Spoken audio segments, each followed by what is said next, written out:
Hello நண்பர்களே, இந்த வீடியோவில் சென்னையிலேருந்து ஸ்ரீலங்காவுக்கு எப்படி தனி மனிதனாக எந்த ஒரு உதவியும் இல்லாமல் ஜிடி ஹாலிடேஸ்ன்ற ஸ்பான்சர்லாம் இல்லாமல் ஒரு சாதாரண மனுஷனாக எப்படி போகிறது, எப்படி போய் வேர்ல்டு பேக்கர்ஸ்ன்ற வாலண்டரி ப்ரோக்ராமில் ஃப்ரீயாகவே தங்குறதுன்றது இந்த வீடியோவில் பார்க்க போகிறோம். வாங்க போகலாம்.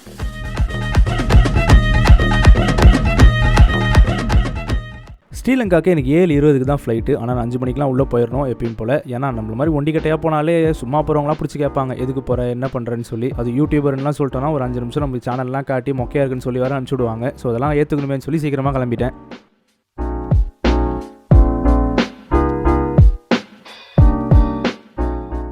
ஸ்ரீலங்கா போகிறதுக்கு இப்போதைக்கு வீசா எதுவும் தேவையில்லைன்னு நினைக்கிறேன். இருந்தாலும் ரீசன்ட் அப்டேட் என்னன்றதை பார்த்துக்கோங்க. நான் போகிறப்போ வீசா வந்து ஒரு 1000 ரூபாய் கட்டுற மாதிரி இருந்துச்சு. ஸோ அதனால் நான் அப்படி கட்டிட்டு இந்த அழகாக அந்த ஏர் இண்டியா ஃப்ளைட்டில் தான் நான் பறக்கிறதா இருந்தேன்.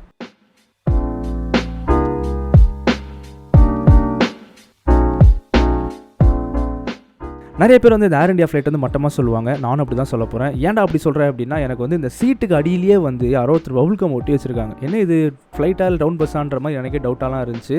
But it's okay, what to do. ஸ்ரீலங்காவுக்கு போயிட்டு வரதுக்கு ரெண்டுமே சேர்த்து ஒரு 15,000 கிட்ட ஆச்சு. எனக்கு வேறு மிடில் சீட் கொடுத்துட்டாங்க. ஸோ அதனால் ரொம்ப யோசிச்சுட்டே இருந்தேன், யாரும் வரலன்னா பக்கத்து சீட்டில் ஜம்ப் அடிச்சிடலாம் அப்படின்னு சொல்லி. நான் ஆசைப்பட்ட மாதிரி பக்கத்தில் 2 சீட்டுமே யாருமே வரல. ஸோ அதனால் ஜாலியாக எங்கே வேணா உட்காந்துக்கலாம்னு சொல்லி 3மே எடுத்துக்கிட்டேன். விண்டோ சீட்டுன்னு கிடச்சிச்சு.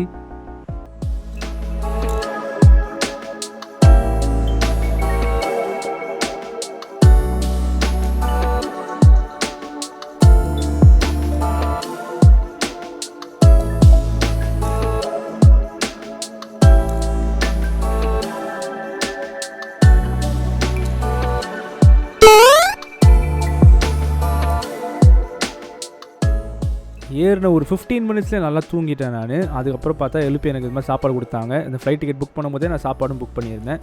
ஸோ காலையில் ஒரு 7 மணி 8 மணிக்கெலாம் வந்து இது மாதிரி ஆம்லெட் அப்புறம் வந்து கபாப் சொல்லி சில உருளைக்கிழங்கு ஃப்ரை எல்லாம் கொடுக்குறப்போ கொஞ்சம் நல்லாவே இருக்குது. ஆனால் என்ன ஒரு பிரச்சனை அப்படின்னா, சாப்பிட்டு முடிக்கிறதுக்கு முன்னாடியே ஃப்ளைட் லேண்ட் ஆகிற நிலைமைக்கு வந்துச்சு.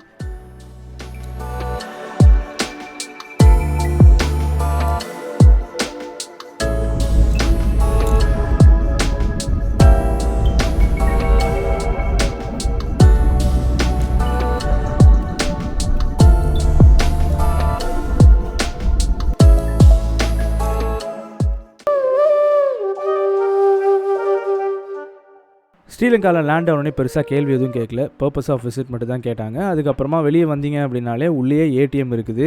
காசு வேணாலும் நீங்கள் எடுத்துக்கலாம். இல்லை சிம் கார்டு வாங்கினாலும் நம்ம இந்தியா காசு கொஞ்சம் கம்மியாகவே தான் இருக்கும். ஸ்ரீலங்கன் ருப்பீஸ்ன்னு போட்டிருப்பாங்க. நம்ம இந்தியன் ருப்பீஸ்ன்னு கன்ஃபியூஸ் பண்ணிடக்கூடாது அங்கே போயிட்டு. அதனால் நம்ம காசு வந்து அவங்களோட கொஞ்சம் அதிகமாக இருக்கனால கொஞ்சம் நார்மலாகவே இருக்கும், நம்ம ஊரில் இருக்க மாதிரியே.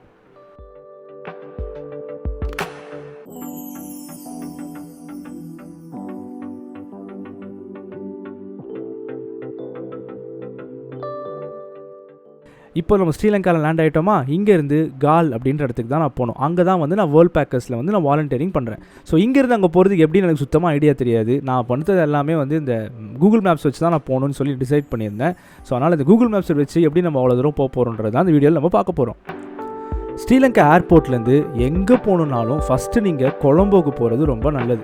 ஸ்ரீலங்கா ஏர்போர்ட்லேருந்து வெளியே வந்தோடனே பிக்மீன்ற ஆப்பை மறக்காமல் டவுன்லோட் பண்ணிக்கோங்க. அது மூலிமா ஒரு ஆட்டோ ஒன்று புக் பண்ணி பக்கத்தில் இருக்க ரயில்வே ஸ்டேஷனுக்கு நான் போயிட்டேன். ஏன்னா அங்கேருந்து நம்ம கொலம்போ போயிட்டோம் அப்படின்னா கொலம்போலேருந்து எல்லா ஊருக்கும் போகிறதுக்கும் ட்ரெயின் இருக்குது.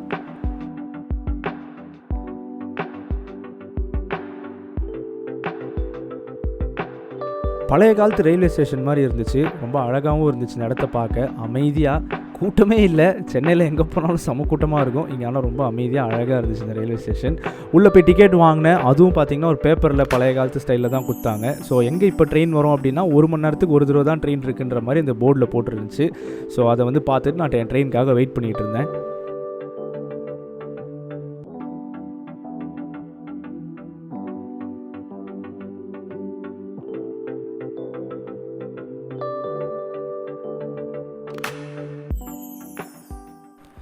ஸ்ரீலங்காவில் ட்ரெயின் பயணம்லாம் ரொம்ப அழகாக இருக்கும்னு சொன்னாங்க.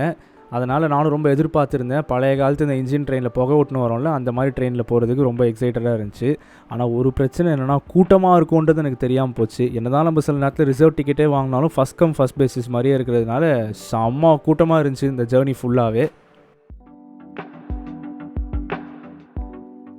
ஸோ கொலம்போக்கு ஒரு வழியாக வந்து சேர்ந்தாச்சு. இங்கேருந்து நம்ம காலுக்கு போகிறதுக்கு ஒரு 3 மணி நேரம் கிட்ட ஆகும். ஆனால் ட்ரெயின் வந்து அன்ஃபார்ச்சுனேட்லி 2 மணி நேரம் கழிச்சு தான். ஸோ அதனால் வெளியே போய் எங்கேயா சாப்பிட்டுட்டு சுற்றி பார்க்குறதுக்கு எனக்கு இன்ட்ரெஸ்ட் இல்லை. ஆனால் ட்ரெயினில் எப்படியே ஏறிட்டால் நல்லா இருக்குமேன்னு சொல்லி ரயில்வே ஸ்டேஷன்லேயே ஒரு 2 மணி நேரம் அப்படியே உட்காந்துட்டேன்.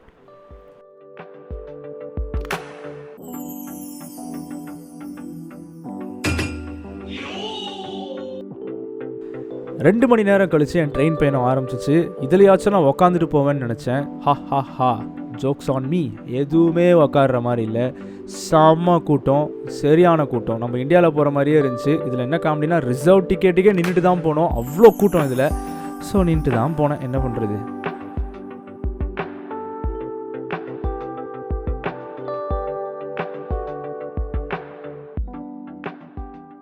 ஒரு மணி நேரம்னா கூட பரவாயில்ல, கிட்டத்தட்ட 4 மணி நேரம் இந்த கூட்டத்தில் குறையாமல் அப்படியே நின்றுக்கிட்டே போயிட்டு இருந்தேன். செம்ம அனல் வேறு. ஆனால் கொஞ்சம் அப்பப்போ இந்த வடைகடெல்லாம் வந்துச்சு நடுவில். ப்ரான் வடையெல்லாம் கூட விற்கிறாங்க இங்கே. அதெல்லாம் நான் சாப்பிட மாட்டேன், அதனால் நான் வேடிக்கை பார்த்துட்டு இருந்தேன். பட் ஆனால் வெளியே சில நேரத்தில் வியூஸ் எல்லாம் சூப்பராக இருக்கும். பக்கத்தில் கடற்கரை ஓரமாக போயிட்டு இருந்துச்சு. ஆனால் அதுக்கிட்ட போகிறதுக்கு முன்னாடி கொஞ்சம் ரொம்ப கஷ்டமாகவே இருந்துச்சு. நிற்க கூட முடியல, மூச்சு கூட விட முடியல. அந்தளவுக்கு ரொம்ப கடினமான ஒரு பயணமாக தான் இருந்துச்சு இது.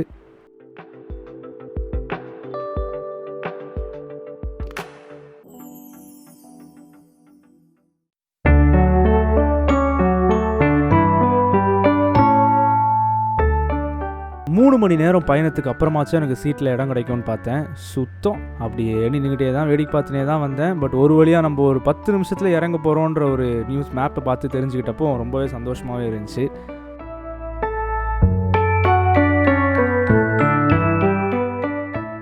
அஃபிஷியலி இப்போ கால்ன்ற இந்த இடத்துக்கு நம்ம வந்தாச்சு. இந்த இடத்துல கத்துல்வா அப்படின்ற அந்த ஒரு சின்ன ரயில்வே ஸ்டேஷனில் தான் நான் இறங்கினேன். இங்கேருந்து நடந்து போகிற டிஸ்டன்ஸில் தான் நம்ம வாலண்டியரிங் பண்ணுற இடம் இருக்குது. ஸோ இந்த வேர்ல்ட் பேக்கர்ஸில் ஃப்ரீயாகவே அவங்க எனக்கு தங்குற இடம் கொடுத்துருக்காங்க. ஏன் அப்படின்னா நான் சோஷியல் மீடியா அவங்களுக்கு ஹேண்டில் பண்ணி தரப்போகிறேன். அதனால் வீடியோ எடிட் பண்ண தரப்போகிறேன். அப்புறமா வந்து அவங்களுக்கு ஃபேஸ்புக்லேயோ இல்லை இன்ஸ்டாகிராம்லேயோ போஸ்ட் போகிறது ஹெல்ப் பண்ண போகிறேன். அதுக்கு தான் நான் கூப்பிட்டாங்க. ஸோ அதுக்கு தான் நான் இங்கே வந்திருக்கேன். இது ஒரு பேக் பேக்கர்ஸ் ஹாஸ்டல். ஆனால் இப்போ வந்து ஆஃப் சீசன்னால் ஓப்பனில் இல்லை. பட் இருந்தாலும் இன்டர்நெட்டில் உதவி இருக்குன்றனால தான் நான் கூப்பிட்டாங்க. ஸோ நான் இங்கே வந்தோடனே அவங்க என்ன வெல்கம் பண்ணாங்களோ இல்லையோ, ஓடி வந்து நான் தான் வெல்கம் பண்ணிச்சு.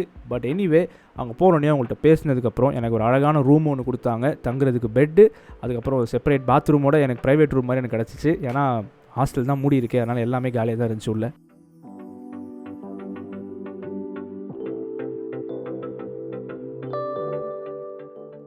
ஸோ வெறும் கூகுள் மேப்ஸை யூஸ் பண்ணி தான் நம்ம இடத்துக்கு வந்து சேர்ந்துருக்கோம், யார் உதவியும் இல்லாமல். ஸோ அடுத்த வீடியோவில் நான் என்னெல்லாம் பண்ணேன் ஸ்ரீலங்காவில், இந்த வேர்ல்ட் பேக்கர்ஸோடு சேர்ந்து என்ன பண்ணுன்றதே முழுசாக உங்களுக்கு நான் சொல்கிறேன்.